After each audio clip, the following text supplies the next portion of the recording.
মিরপুর শেরেবাংলা জাতীয় ক্রিকেট স্টেডিয়ামে আসলে চলছে মুশফিক টেস্ট।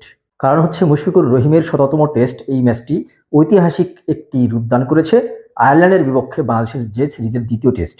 এই ম্যাচটিকে মূলত ঐতিহাসিক এবং চিরস্মরণীয় করে রাখবে বাংলাদেশের টেস্ট ইতিহাসে, এই কারণে যে মুশফিকুর রহিমের প্রথম বাংলাদেশি হিসেবে কিন্তু শততম টেস্ট ম্যাচ এটি।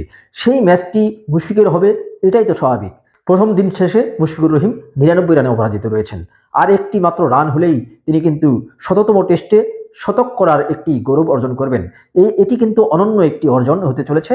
কারণ হচ্ছে এখন পর্যন্ত ১০০+ টেস্ট যারা খেলেছেন, মুশফিক কিন্তু ৮৪তম ক্রিকেটার হিসেবে ১০০তম টেস্ট খেলছেন। এই ৮৪ জনের মধ্যে সেঞ্চুরি করতে পেরেছেন মাত্র ১০ জন শততম টেস্টে। তবে অস্ট্রেলিয়ার রিকি পন্টিং কিন্তু ভিন্ন, কারণ তিনি তার শততম টেস্টে উভয় ইনিংসে করেছেন সেঞ্চুরি। অর্থাৎ সব মিলে শততম টেস্টে ১১টি সেঞ্চুরির রেকর্ড রয়েছে। মুশফিকুর রহিম সেটি হতে যাচ্ছেন, এটি নিশ্চিতভাবে বলা যায়। প্রথম দিনের শেষ মুহূর্তে মুশফিকের সেঞ্চুরির খুব কাছাকাছি যখন তিনি গিয়েছেন, তখন মনে হচ্ছিল যে সেঞ্চুরিটি কি আজকেই হবে নাকি দ্বিতীয় দিন পর্যন্ত অপেক্ষা করতে হবে। শেষ পর্যন্ত অপেক্ষাটা করতে হয়েছে। আগামীকালকে শুরুতেই তিনি সেই একটি রান নিয়ে কাঙ্ক্ষিত ম্যাজিক ফিগারটিতে পৌঁছাতে পারবেন কিনা এবং ইতিহাসের মাত্র ১১তম ব্যাটার হিসেবে শততম টেস্টে সেঞ্চুরি করতে পারবেন কিনা, এই অনন্য অর্জন তাকে হাতছানি দিয়ে ডাকছে।